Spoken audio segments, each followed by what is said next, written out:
Friends, this is Tapas IAS. Tapas IAS में आपका स्वागत है।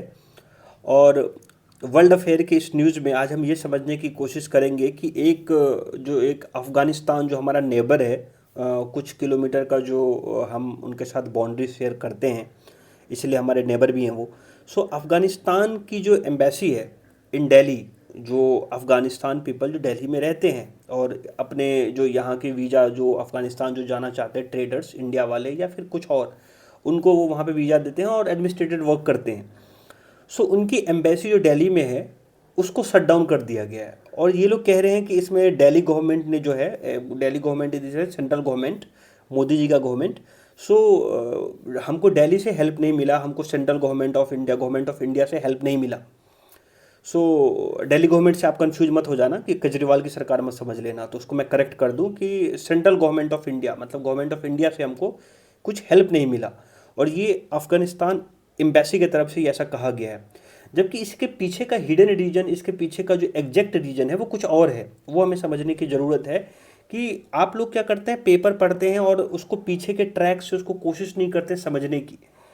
देखने में पेपर के पहले जो आपको प्राइमिया फेशिया में देखता है कि अगर आप उसको पढ़ेंगे पेपर के न्यूज़ में, तो आपको ऐसा लगेगा कि अफ़गानिस्तान के एम्बेसी जो है वो एक टाइप का एलिगेशन लगा रहे हैं कि इंडिया इज़ नॉट कोऑपरेटिंग और not giving help to these persons, और जो भी मेंटेनेंस में चलाने में उनके पास पैसे नहीं हो वो, या एडमिनिस्ट्रेटिव वर्क में हमने हेल्प नहीं किया उनका। लेकिन ऐसा नहीं है, आपको ये समझना है, उसके पीछे की डिप्लोमेसी समझना है। जब तालिबान ने अफ़गानिस्तान को टेक ओवर किया था, उसके बाद तालिबान ने बहुत सारी कंट्री में पीछे से, गेट के पीछे से जो है अपने जो पर्सन्स हैं, तालिबान के जो पर्सन्स हैं, उसको उन्होंने अलग अलग कंट्री में बैठाना स्टार्ट किया। और जो पुराने जो लोग थे, जैसे अफ़गानिस्तान एम्बेसी के लोग जो दिल्ली में थे, घानी सरकार के अंदर में जो ऑलरेडी दिल्ली में बैठे थे, उनके बीच में और जो तालिबान जिसको बैठाना चाहता था उसके बीच में झगड़ा चल रहा था। कसमकस चल रहा था कि ऑफ कोर्स कोई भी पावर में आएगा, सत्ता में आएगा, तो ऑफ कोर्स जो अपनी दूसरी कंट्री में वो अपने बंदे रखेगा, पुरानी सरकार को तो रखेगा नहीं। तो उसके बीच में चला और उसकी वजह से जो चीज़ें हैं वो बिगड़ी है। तो रदर देन एक्यूजिंग दैट कि India is not cooperating, the better thing is that कि आपको अपनी जो प्रॉब्लम है उसको सुलझाना चाहिए था। और आप सबको पता है कि तालिबान का जो स्टेटस है वो वर्ल्ड में किसी से छिपा नहीं है, कि कंट्री, बहुत सारी वर्ल्ड में ऐसी कंट्रियां हैं और बहुत कम ऐसी कंट्रियां होंगी जो तालिबान को एक्सेप्ट किया होगा, एक फॉर्मल एज ए हेड के रूप में इसको एक्सेप्ट नहीं करते हैं लोग।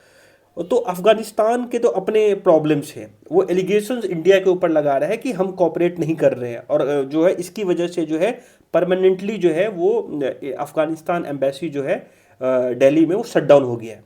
तो हमको ये पहले रीड बिटवीन द लाइन का जो कंसेप्ट है ना वो समझने की ज़रूरत है, रेदर देन कि हम एक न्यूज़ को सीधे सीधे पढ़ लें और उसको अंडरस्टैंड करें। तो ये चीज़ है, तो हम उसको लेके अब थोड़ा सा स्टार्ट करते हैं। तो ये आपको एक थीम समझ में आ गया होगा कि ये थीम क्या है।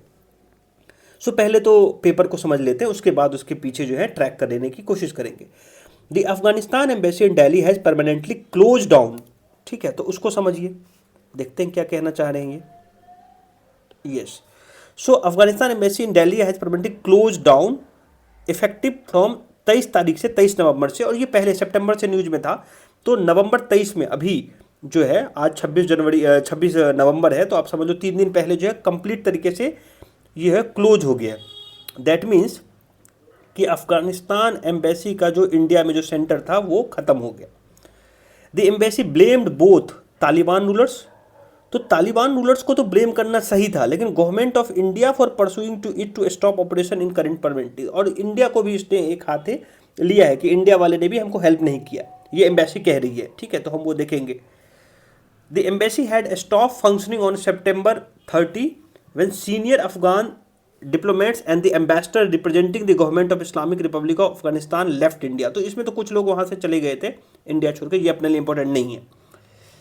Given the constant pressure from both the Taliban and Indian government to relinquish control, the embassy faced a difficult choice। ये कह रहे हैं कि एक तो तालिबान हमको परेशान कर रखा था, उसके बाद आप लोग भी मुझे परेशान कर रहे थे, और गवर्नमेंट ऑफ इंडिया से हमको जो हेल्प मिलनी चाहिए, जो सपोर्ट मिलनी चाहिए, ठीक है, वो हमको नहीं मिला, इसीलिए क्लोज करना पड़ा। However, the statement also acknowledged that handing over the property to India is in the best interest of Afghanistan. और of course जो प्रॉपर्टी इनके पास होगा वो इंडिया को वापस सौंप के जाएंगे, of course ये तो नॉर्मल प्रोसीजर है, इसमें कोई बड़ी बात नहीं है।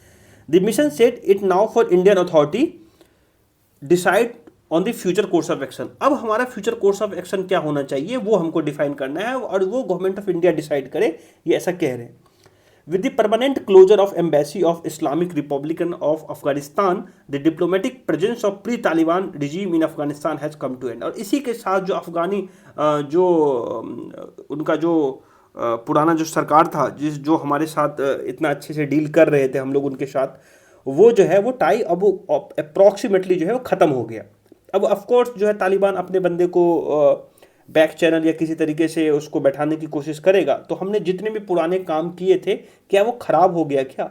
हमने जो अफ़गानिस्तान के जो हर डिफरेंट कदम पे हमने जो मदद किया था, चाहे वो इंफ्रास्ट्रक्चर का प्रोजेक्ट हो, चाहे वो ह्यूमैनिटी के बेस पे हो, चाहे मान लो अर्थक्वेक हुआ उसमें हो, और चाहे हम जो राशन भेजते हैं उसमें हो, या क्रिकेट के समय में जो हम हेल्प करते हैं उसमें हो, क्या ये हमारी जितने भी हमने एक ट्यूनिंग किया था अफगानिस्तान के साथ कि एक स्टेबल पीसफुल अफगानिस्तान डेवलप करना है हमारे नेबर में, ठीक है? क्योंकि अगर नेबर आपके खुश है तभी आपका जो इंडिया का ग्रोथ आप देखने को मिलता है, और ये हमारी फिलॉसफी रही है हमेशा से। जितनी भी हमने हार्डवर्क किया है क्या वो सारा ख़त्म हो गया, सब वाइप्ड आउट हो गया? तो वो समझने की ज़रूरत है। हम उसको इस तरीके से समझने की कोशिश करेंगे। तो ये तो पेपर का पूरा एनालिसिस हो गया, ये पेपर क्या कह रहा है आज के पेपर में वर्ल्ड अफेयर में, ठीक है? अब हम समझने की कोशिश करते हैं एक्स्ट्रा पॉइंट जो हम आप लोग के लिए बोनेंजा होता है हमारे तरफ से कि पेपर के अलावा क्या हम आपको बता सकते हैं। करंट स्टेटस क्या है तालिबान को लेके वो समझना है। India has not recognise as Taliban administration in Kabul. तो इंडिया ने तो इसको एक्सेप्ट नहीं किया है, ये ऑफिशियल है। And it has not restarted full scale diplomatic activity. हम इनके छोटे मोटे चीज़ें में हम ऑफकोर्स ज़रूर हम हेल्प कर रहे हैं, ताकि हम चाहते हैं कि जो वहाँ के लोग हैं, सिटीजन हैं, वो आइसोलेट ना हो जाए इंडिया से, जो पीपल टू पीपल कनेक्शंस हैं वो गायब ना हो जाए जो हमने डेवलप किया है इतने दिनों में। तो फुल स्केल डिप्लोमेटिक एक्टिविटीज़ तो हम नहीं कर रहे हैं तालिबान को, ना तो हम तालिबान को एक्सेप्ट किए हैं, ना फुल स्केल पे हम डिप्लोमेटिक उसके बाद टाई अप किए हैं at it embassy in Kabul after closing its August 21। तो जब से ये हुआ उसके बाद की सिनेरियो इंडिया क्या है अफगानिस्तान के साथ, तालिबान के साथ हमारे संबंध क्या है वो बताने की कोशिश कर रहा हूँ पहले।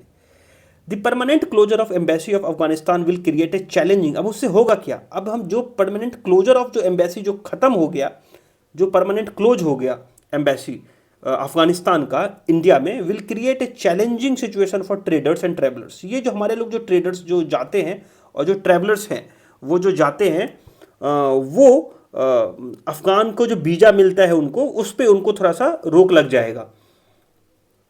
तो वो तो एक ये हो गया। उसके बाद क्या है, the apart it also severs the formal link that India. Yes, ये बहुत इंपॉर्टेंट पॉइंट है। ये इंपॉर्टेंट पॉइंट क्यों है? क्योंकि आपके जो पुराने गवर्नमेंट के साथ, जो अशरफ घानी के सरकार के साथ जो आप इतने अच्छे ट्यूनिंग किया था और अफगान को स्टेबल करने की कोशिश कर रहे थे, वो आपका जो है वो फिर से आपको स्टार्ट करना पड़ेगा तालिबान के साथ। ये चीज़ जो है वो हमको फिर से क्या उतना मेहनत करना पड़ेगा, फिर तालिबान को हमें समझाना पड़ेगा कि हमारा इंटेंशन क्या है, हम कैसा अफगानिस्तान चाहते हैं, हम एज ए पड़ोसी कैसे चाहते हैं। तो वो चीज़ हमारे लिए थोड़ा सा जो है वो, मैं ये नहीं कहूँगा कि बैक फायर करेगा, लेकिन मैं ये कहता हूँ कि यस थोड़ा सा हमको मुश्किल होगा, क्योंकि हमने अशरफ गानी की सरकार के साथ बहुत अच्छे काम किए थे। और मैं बताऊँगा कैसे हमने डिफरेंट चाहे प्रोजेक्ट हो, जैसे डैम बनाना हो, रोड बनाना हो, ठीक है, और जो तापी का प्रोजेक्ट हो, डिफरेंट चीज़ें हमने किए थे। ये फॉर्मल लिंक्स जो इंडिया जो है ruling elite of the previous government headed by Ashraf गानी है, वो थोड़ा सा डेंजर जोन में आएगा।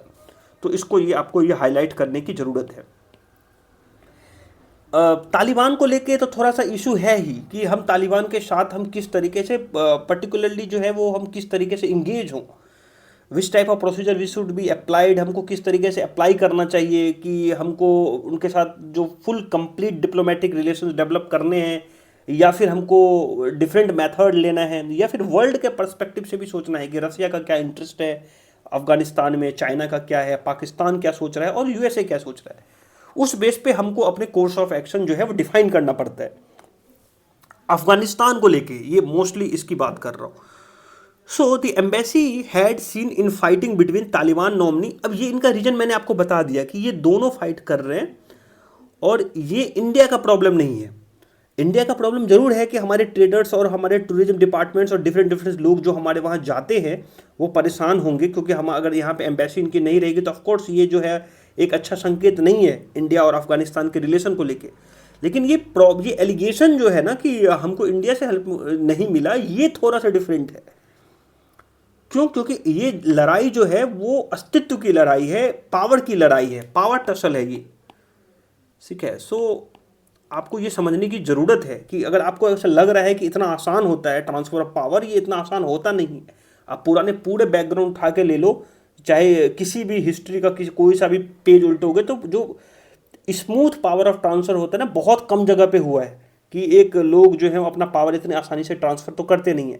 तो घानी गवर्नमेंट में जो लोग थे, अशरफ घानी के समय में जो लोग चुन के आए थे यहाँ पे, और जो अफगानिस्तान एम्बेसी के लोग जो इंडिया में बैठते थे, वो अपना पावर इतना जल्दी छोड़ने को कोशिश नहीं कर रहे हैं। और ये तालिबान जो है वो अपने नॉमिनी को यहाँ पे बैठाना चाहता है, जैसे कि अलग अलग देशों में उसने बैठा दिया चुपके से ही, बैकडोर एंट्री जिसको बोलते हैं। ठीक है, वहाँ के बंदे को हटा के अपने डिप्लोमेट्स बैठा दिए, और अपना डिप्लोमेट्स रहेगा तो ऑफकोर्स तालिबान का जो फॉरेन डिप्लोमेसी होगी वो वहाँ पे चलाएगा, वो उसके बारे में उस देश को बताएगा। सो ये इन दोनों के प्रॉब्लम थे। While the ambassador appointed by the previous Ghani government Farid Mamundzay has been in London, तो ये तो इनके जो घानी सरकार से चुन के आए थे वो तो लंदन चले गए हैं फॉर सेवरल मंथ, कुछ महीनों से। Most of the other diplomats in the mission have received asylum in several western country, and बहुत सारे लोग तो वेस्टर्न कंट्रीज में जाके रहने लगे, यूएस, कनाडा और ऑस्ट्रेलिया में रहने लगे। तो क्यों? क्योंकि वो तो पुरानी गवर्नमेंट के थे और इनके ऊपर क्या प्रोसिक्यूशंस होंगे, क्या होंगे वहाँ पे जाके इनको पता नहीं है। तो ये कोशिश करते हैं कि जो पुराने गवर्नमेंट के डिप्लोमेट्स हो वो वेस्टर्न कंट्री में जाके चाहे इंडिया में ही रुक जाएं, क्योंकि तालिबान उसके साथ किस तरीके से ट्रीट करेगा, they are not aware of that facts. So और उसके बाद जो है जो वो आगे का इनका जो प्लान होगा कि तालिबान से जब इनको छुटकारा मिल जाएगा या तालिबान से जब हटेंगे और इलेक्टेड गवर्नमेंट वहाँ आएगी, तो वो फिर से जिंदा हो सकते हैं, फिर से वो अपने आइडियोलॉजी को लेके एक तरीके से वर्ल्ड के सामने जा सकते हैं। तो इसीलिए वो डिफरेंट डिफरेंट कंट्री में जाके आराम से वहाँ पे आराम से तो नहीं कह सकता, लेकिन वो वहाँ पे अपने अफगानिस्तान लौटने से बेहतर है कि वो उस कंट्री में असाइलम की तरह साथ रहे। तो ये आपको तो ये फैक्ट भी समझने की ज़रूरत है। This source also pointed to in fighting among embassy personnel in reference to attempt by Taliban regime. ये मैंने आपको समझा दिया। तालिबान रिजीम जो है वो चाहता है कि उसके खुद के ओन एम्बेसडर इन दिल्ली बैठे, ठीक है, रेदर देन जो अशरफ घानी के जो बंदे थे वो बैठे। तो तालिबान अपना चाहता है, इसीलिए इनका ये है, और ये इसीलिए इनकी लड़ाई चल रही है और अदर स्टाफ मेंबर के साथ। तो ये पूरा आपको ये समझने की ज़रूरत है। ये Afghanistan embassy in Delhi shutdown का न्यूज़ के रीड बिटवीन द लाइन था, इन डेप्थ। सो हमको जब भी हम ऐसे पढ़ें तो केवल ये मत देखो कि उन्होंने एक स्टेटमेंट कहा, because you are become the foreign diplomats, some of you become IFS, I thought so। अगर आप IFS बनोगे तो आपको डेली इस टाइप के इशू से आपको गुजरना पड़ेगा। तो आपको वो समझ में आना चाहिए कि यस जो है इसके पीछे का जो इंटरप्रिटेशन है ये इस तरीके से है।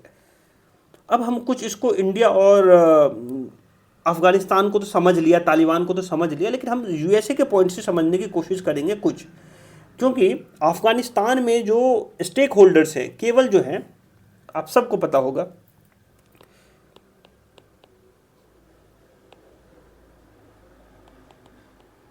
स्पेलिंग को ही देख लेना, कोई ऊपर नीचे कुछ हो सकता है। तो यहाँ अफगानिस्तान में तो यूएसए का भी रोल है, चाइना का भी रोल है, पाकिस्तान का भी बाउंड्री है, रसिया भी है, और एक बड़ा प्लेयर इंडिया भी है। इसके अलावा भी और प्लेयर है, ईरान है, सऊदी अरेबिया है, ये सब भी प्लेयर्स हैं। लेकिन मैं बोल रहा हूँ कि ये मोस्ट प्लेयर है इस यहाँ की स्टेबिलिटी को लेके। यहाँ की स्टेबिलिटी में इनका रोल बहुत इंपॉर्टेंट हो जाता है। यूएसए किस तरीके से एक्शन लेता है, चाइना क्या सोचता है, पाक क्या सोचता है, और रसिया क्या सोचता है। सो हमारे जो अभी अलाइन है, हमारा जो एक टाइप का जो एक रिलेशंस है, स्ट्रैटेजिकल रिलेशंस जो हैं, इसको ऐसा समझ लो, स्ट्रैटेजिकल रिलेशंस जो हैं यूएसए के साथ अच्छे हैं। और हम रसिया के साथ अच्छे रिलेशन मेंटेन करने की कोशिश कर रहे हैं, ठीक है। चाइना पाकिस्तान तो आप इनको एक ही समझो, ठीक है। सो रसिया और यूएसए के साथ हम मिलके इंडिया किस तरीके से जो है वो अफगानिस्तान को स्टेबल बनाने की कोशिश करेगा, तो उसको लेके तो हम आज इस वीडियो में यूएसए को लेके समझने की कोशिश करेंगे कि यूएसए का अफगानिस्तान में जो 2001 का जो उनका जो हिस्ट्री स्टार्ट हुआ था, वो यूएसए ने जब हटाया अफगानिस्तान से अपने जो आर्मी ट्रूप हटाया, तो क्या लेके गया और यूएसए उससे अचीव क्या करना चाहता। बिडेन साहब इससे उसको ट्रंप साहब ने हटा लिया था, ट्रूप तो उन्होंने हटाया था, लेकिन बिडेन साहब अब क्या उसको करेंगे, further course of action of USA क्या होगा ऑन अफगानिस्तान, तो वो समझने की कोशिश करेंगे। फिर आपके उसके बाद लास्ट में हम कुछ इंफ्रास्ट्रक्चर प्रोजेक्ट जो इंडिया ने अफगानिस्तान में डेवलप किए हैं उसको समझेंगे और फिर वाइंड अप करेंगे। सो ये वीडियो मोस्टली 10 से 15 मिनट का बनता है, आप सबको पता है। उससे ज़्यादा वीडियो जो है आपको रिडंडेंट लगता है और उसको लगता है कि आप ज़बरदस्ती का वीडियो बना रहे हैं, तो हम वाइंड अप करेंगे। Next, so USA and Taliban का इक्वेशन समझते हैं, ठीक है। और ये हर वो स्टूडेंट समझे जिनके पॉलिटिकल साइंस इंटरनेशनल रिलेशंस हैं ऑप्शनल में, और नहीं भी हैं, तो एज ए आईआर आपको समझने की बहुत ज़्यादा ज़रूरत है ये। तो देखते हैं क्या है। तो फर्स्ट टाइम सिंस अक्टूबर 2001 की बात है, there are no American troops in Afghanistan. So for the first time since October 2001 there was 2001 से कुछ अभी जो ट्रंप साहब ने जो हटा लिया था, 2001 से इनके पास वहाँ पे अमेरिकन ट्रूप्स जो है तो अफगानिस्तान में थे। क्यों थे आप सबको पता है कि जो अटैक हुआ था उसके बाद का पूरा कहानी आप सबको, अमेरिका पे अटैक किया गया था, और वो उसके ऊपर हम 1-2 मिनट में वो भी समझा देंगे। सो 20 साल, 21 साल या 22 साल तक कोई कंट्री जो है, मान लो कि 2001 से 2023 में या 20 में हटाया, तो मान लो कि 20 साल तक वो अफगानिस्तान में जो है वहाँ पे मिलिट्री ट्रूप रहा अमेरिका का, तो कितने खर्चे हुए होंगे, कितने लोग की जान गई होगी, आप एक टाइप का कैलकुलेशन करना इम्पॉसिबल चीज़ है, लेकिन फिर भी कहीं अगर लिखा होगा तो मैं बता दूंगा। तो 20 साल तक अमेरिका जो है अफगानिस्तान में रहा, अमेरिकन ट्रूप्स रहे, और उसके बाद जो है ट्रंप ने उसको हटाया। So, for the first time since October 2001, there are no American troops in Afghanistan. तो यही बताने की कोशिश कर रहा हूँ, अब जो है वहाँ पे ट्रूप्स नहीं है, अमेरिकन ट्रूप्स नहीं। While defending his decision to pull back the forces, which lead to the Taliban quick takeover of Kabul on August 15, US President Joe Biden said on Tuesday he was left with only 2 options. अब ये जब ये कांड हो गया, जब आपने troop हटा लिया, तो आपके पास 2 ऑप्शन बचते हैं, ठीक है। वो ऑप्शन क्या बचते हैं, देखो। After the withdrawal of agreement, हटाया कौन था, ट्रंप साहब ने, और कह कौन रहे, बिडेन साहब, कि अब हमारे पास क्या एक्शंस हैं, फर्दर कोर्स ऑफ एक्शंस क्या है इनके पास। एडमिनिस्ट्रेशन साइन विद तालिबान इन फरवरी 2020 में साइन किए थे ट्रंप साहब ने। तो बिडेन साहब कहते हैं हमारे पास 2 ऑप्शंस हैं, ईदर ऑनर द डील, जो डील ट्रंप साहब और तालिबान ने साइन किया उसको हम रिस्पेक्ट करें, और renege on it and send a more troops, तो या तो फिर कंटिन्यू दी वॉर, या तो कंटिन्यू वॉर करें, वहां पे ट्रूप भेज दे। I was not going to extended this for our wars and I was not extending a for our exits. तो ये इनका मत है कि वहां पे जाना जो है वो अब सॉल्यूशन नहीं है, और हम इससे क्या पाए, हमारी सोच क्या थी, हमारी ऑब्जेक्टिव क्या था। यूएसए जब भी कोई काम करता है तो उसके पीछे बहुत बड़ा ऑब्जेक्टिव होता है। ऑब्जेक्टिव मतलब, इसका मतलब ऑब्जेक्टिव मतलब ये नहीं कि क्या सोच कर रहे हैं, वो सोच रहा है कि गेन क्या हुआ है उसको। कोई भी काम, जो कोई भी कंट्री जब बड़ी लेवल पे कुछ काम करती है तो उसमें उसका वेस्टेड इंटरेस्ट होता है, आप सब जानते हैं। तो वो इससे हासिल क्या यूएसए करना चाह रहा था, वो इंपॉर्टेंट है। तो हम देखना चाहेंगे कि यूएसए को मिला क्या। ये 20 साल जो 20 ईयर्स जो उसने अफगानिस्तान में बिताए, और इतने सारे पैसे, इतने सारे मिलिट्री की जान गई, उससे यूएसए करना क्यों चाहता था और उससे गेन क्या मिला, वो हमको समझने की जरूरत है। अगर हम ये समझ गए तो हम समझ जाएंगे कि यूएसए जो है अफगानिस्तान में आगे क्या करने वाला है। What did the USA gain from it, तो यही तो समझना है हमें कि क्या मिला यूएसए को ये सब करके। तो यूएस जो है, US invaded Afghanistan not because it was ruled by Taliban. बहुत सारे लोग को ये मिथ है कि तालिबान जो था वहां पे, उसकी वजह से जो है तालिबान को उखाड़ फेंकने के लिए जो था यूएसए ने वहाँ पे इस टाइप की चीज़ या रचना की है, ठीक है। और बहुत बहुत बड़े जो पॉलिटिकल साइंटिस्ट हैं और जो लोग इस टाइप की चीज़ें लिखते हैं वो उनका अलग मत हो सकता है, लेकिन मैंने जितना रिसर्च किया उसमें यूएस ये कह रहा है कि अफगानिस्तान नॉट बिकॉज इन्वेड नहीं किया था यूएस ने अफगानिस्तान के ऊपर because it was ruled by Taliban, but because the September 11 attack originated from the Afghanistan. जो आपने जो जो सितंबर 11 की जो थी वो अटैक जो किया था उसकी वजह से जो है ओरिजिनेट जो हुआ था वो अफगानिस्तान से हुआ था, मास्टरमाइंड उसका अफगानिस्तान में था, इसीलिए जो है वो इन्वेड किया। ये नहीं कि तालिबान है इसीलिए तालिबान को खत्म करना है। America did not go to Afghanistan, और ना ही अमेरिका वहां पे गया था नेशनल बिल्डिंग करने के लिए। नेशन मिलकर हम तुमको बड़ा प्रोजेक्ट बना देंगे, हम तुमको महान कंट्री बना देंगे, हम तुम्हारी इंफ्रास्ट्रक्चर ले आएंगे, रोड बना देंगे, पोर्ट बना देंगे, रेल बना देंगे, कुछ भी नहीं। इसका अमेरिका का ऐसा कोई भी इंटेंशन था ही नहीं। ठीक है, हम जा रहे हैं, हम नेबर हैं, तो हम वहाँ पे ये कोशिश कर रहे हैं कि वहाँ डैम बन जाए, रोड बन जाए, वहाँ पे पीपल टू पीपल कनेक्ट बढ़े। ये इंडिया की सोच है, अमेरिका की ये सोच नहीं थी। अमेरिका ने बोला कि तुमने सितंबर 11 का अटैक किया था, तुम भुगतो। ये इनकी सोच थी। और ये जो बिडेन साहब कह रहे हैं, हम नहीं कह रहे हैं, हम कुछ भी नहीं कहते इस वीडियो में। जो पेपर लिखता है वो मैं छापता हूँ। America primary objective in Afghanistan where, America का प्राइमरी ऑब्जेक्टिव क्या था in Afghanistan where? To disrupt Al Qaeda, Al Qaeda को ख़त्म करना। यह अमेरिका का मेन काम था, अलकायदा को ख़त्म करना है। और कैप्चर्ड और किल ओसामा बिन लादेन, और ओसामा बिन लादेन को सबक सिखाना है। यही तो अमेरिका का थॉट्स था, और सबको पता है ये कि आपने सितंबर 11 में जो किया है, मास्टरमाइंड जो है 2001 का, जो ने आपने टेररिस्ट अटैक किया है, उसका आपको हर्जाना भुगतना पड़ेगा। और कौन भुगतेगा? कौन? अफगानिस्तान। उस समय अफगानिस्तान में था कौन? तालिबान। तो तुम भुगतोगे। तो उसको ये नहीं था कि तालिबान को ख़त्म कर देना, उसको ये था कि ओसामा को ख़त्म कर देना है, अलकायदा को ख़त्म कर देना है, इसके जड़े को ख़त्म कर देना है, ताकि ये विश्व में कहीं अपना हाथ पैर फैला ना पाए। और बदला की भावना, रिवेंज की भावना, पता ही है, किसी इतनी बड़ी डेमोक्रेसी के ऊपर, इतने बड़े सुपर पावर के ऊपर कोई अटैक कर देगा तो छोड़ेगा तो है नहीं। और आजकल तो छोटी कंट्रियां नहीं छोड़ रही, तो बड़ी कंट्रियां कैसे छोड़ देगी? तो आप ये समझने की कोशिश करो। तो यूएस तो ये बहुत ही कैटेगोरिकली ये डिफाइन कर रहा है कि US invaded Afghanistan not because it was ruled by Taliban, because it was the day of September 11 when the Al-Qaeda attacked on US.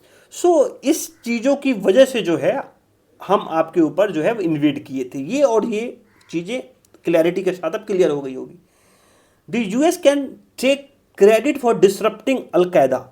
US ये क्रेडिट भी ले सकता है कि उसने अलकायदा को डिसरप्ट कर दिया, पूरे नेटवर्क को अफगानिस्तान में तहस नहस कर दिया, which it thinks has neutralize the terrorist capability to strike the American mainlands and killing Bin Laden. So इन्होंने तो ये खत्म कर दिया। But the question American policy makers and public faces is whether it was required to stay 20 years. आपने खत्म कर दिया, 2 साल ले लो, 3 साल ले लो, 4 साल ले लो, 5 साल ले लो, 20 साल आपने अफगानिस्तान में। और ये पॉलिसी मेकर्स और पब्लिक फेसेस जो हैं अमेरिका के अब पूछने लगे हैं कि, और अमेरिका भी एग्री नहीं है वहाँ पे अपने बंदे को भेजने से। वहाँ के जो जनरल पब्लिक हैं वो उसमें एक टाइप का वो डिफरेंट व्यूज़ हैं। पहले ये था कि सुपर पावर में सारी कंट्री, जितने भी लोग थे उस कंट्री के, अमेरिका के, वो एक साथ चलते थे। अब वो लोग 2 व्यूज में हैं कि इतने साल तक रहना क्या सही था? 20 साल तक अफगानिस्तान में स्पेंड $2 ट्रिलियन जो है USD dollars, and lose over 2300 soldiers to meet these modest objects. और इस छोटी सी चीज़ के लिए, एक अलकायदा को ख़त्म करने के लिए इतनी इतना बड़ा पैसा, इतने लोगों के सोल्जर की जाने, क्या ये मॉडेस्ट ऑब्जेक्टिव नहीं है? ये इतना बड़ा ऑब्जेक्टिव नहीं था, इतना बड़ा लंबा समय नहीं चलना चाहिए था। ये यूएसए के लोगों के बीच में अब ये क्वेश्चंस हैं, और यही यूएसए जो है उसको एक्सेप्ट कर रहा है। यूएसए दिखा रहा है कि हम इससे, हमको क्या करने चाह रहे थे, क्या किए। नेक्स्ट, अब देखो स्टोरी ऑफ टेरर। देखो इसमें ये हमें समझना है, पहले तो हमने ये समझा कि यूएसए को गेन क्या हुआ। हमने पहले यूएसए का तालिबान का रिलेशन समझा, उसके बाद देखा कि यूएसए को इससे क्या प्रॉफिट है, यूएसए आगे कैसे सोचेगा। टेररिज्म जो है एक बहुत बड़ा अपने आप में पाप है, ऐसा समझो। टेररिज्म धर्म के नाम पे, जाति के नाम पे, किसी के नाम पे, कहीं भी कोई सी कंट्री के किसी भी कोने में हो रही है, तो ब्रॉडर पर्सपेक्टिव में वहाँ की सरकार अनस्टेबल हो रही है, एंड उसके साथ साथ वहाँ की जो इकोनॉमी है वो ख़त्म हो रही है, जो वहाँ के लोगों में इन्वेस्टमेंट है वो ख़त्म हो रहा है, एक टाइप का केओस हो रहा है। तो टेररिज्म को डिफाइन करने के लिए अलग अलग कंट्रीज, इंडिया भी अब मेहनत कर रही है, कई बार से एप्लीकेशन लगाया है कि टेररिज्म को डिफाइन करो। लेकिन 2000 के आसपास में ले जाना चाहूँगा आपको स्टोरी ऑफ टेरर को सुनाने के लिए कि क्या था टेररिज्म के नाम पे क्या होता था।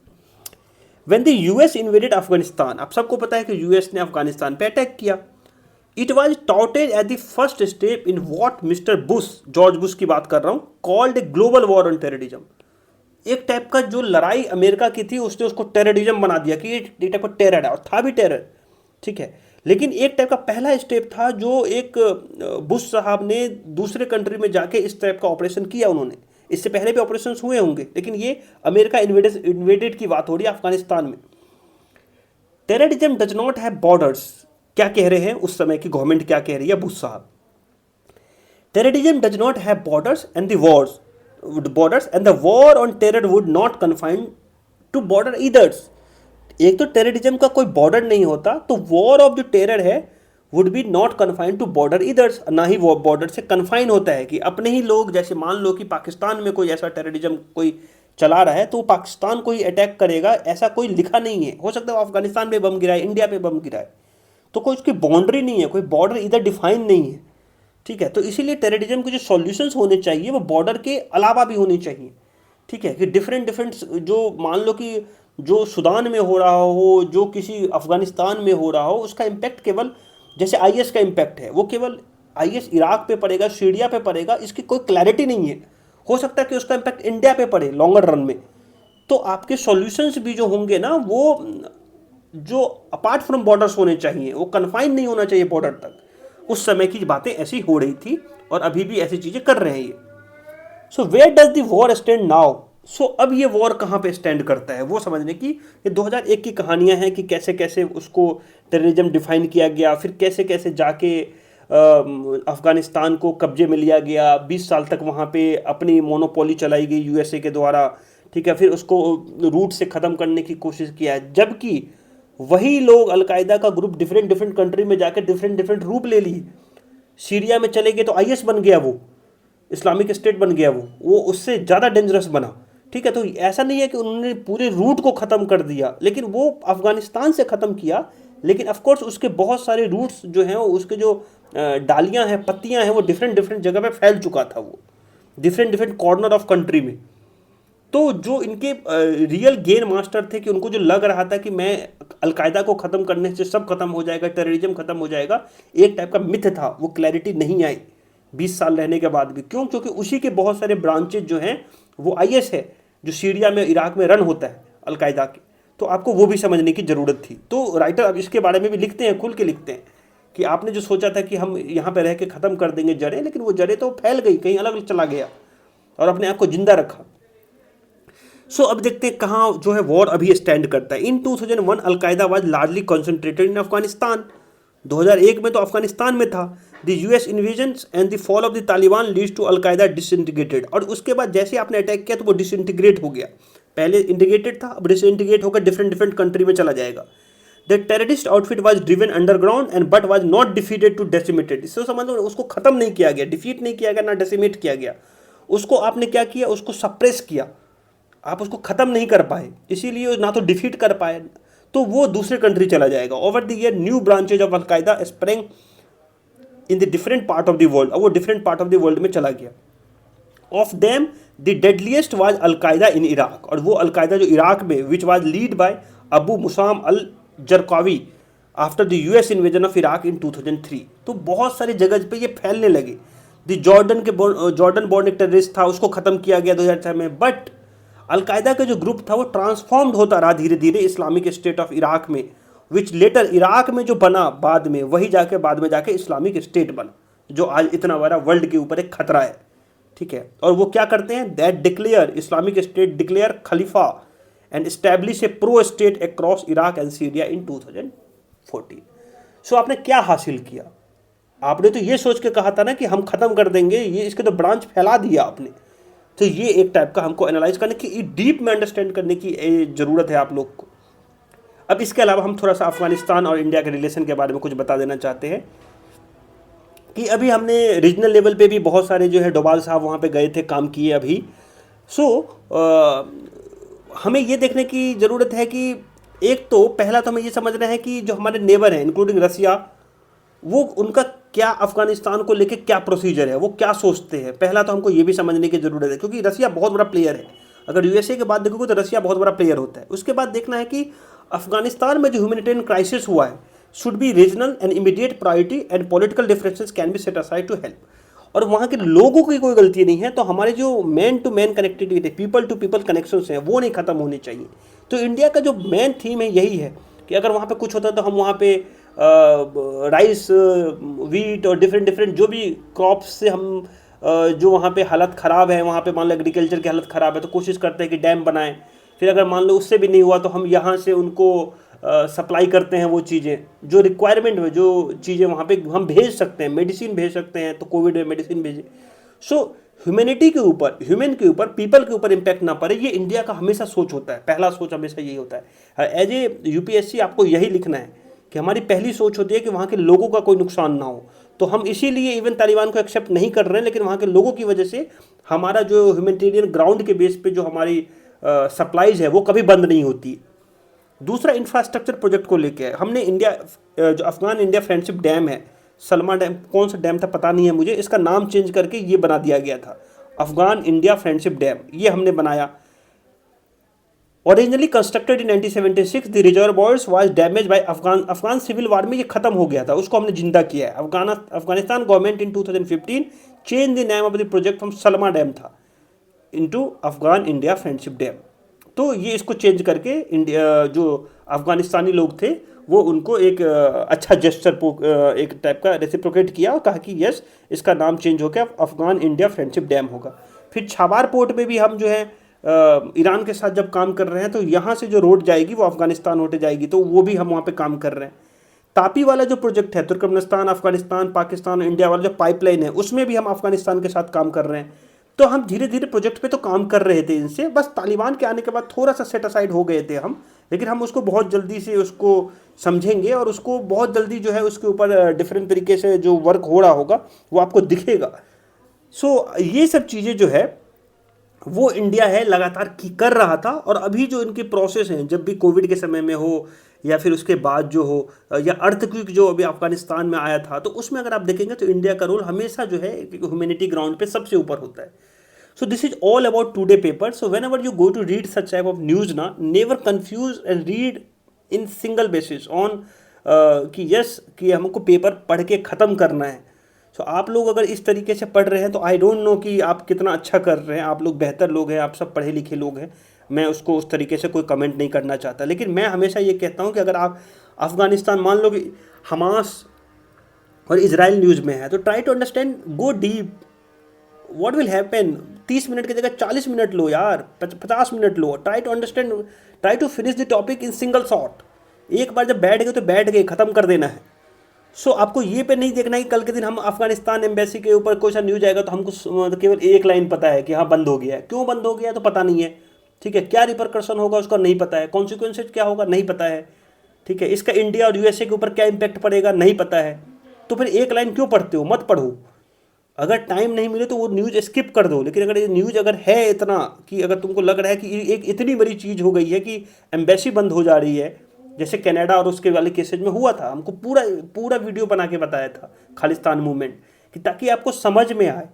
आप 20 मिनट की वीडियो सुनो और उसके बाद दिमाग में बैठा लो, इंटीग्रेट कर लो कि अगर यूपीएससी अफगानिस्तान और इंडिया के बारे में पूछेगी, तालिबान के बारे में, तो ये 3-4 पॉइंट जो सर ने बताए हैं उसमें से, और जो एक एंगल जो यूएसए का रसिया का है वो एंगल देख के, ठीक है, I am not the perfect person, मैं कह रहा हूँ कि मैं परफेक्ट पर्सन नहीं हूँ कि मैं, लेकिन मैं 4-5 डिफरेंट स्ट्रेटजी, डिफरेंट जाके बुक पढ़ के, डिफरेंट न्यूज़पेपर पे जाके उसको एनालाइज करता हूँ, उससे नोट्स बनाता हूँ। जैसे मैंने ये नोट्स बनाए हैं, ये एक आपको लग रहा होगा द हिंदू से, द हिंदू, इंडियन एक्सप्रेस, सबसे ढूंढ के आपके लिए बना के एक रख दिया है, ताकि आपको एक हिस्ट्री समझ में आए कि तालिबान का हिस्ट्री क्या है।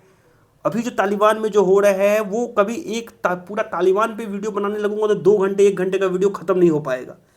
लेकिन उसके अलावा हमको ये भी तो समझाना है कि आपको यूपीएससी में कितना इंपॉर्टेंट है कोई पर्टिकुलर टॉपिक्स।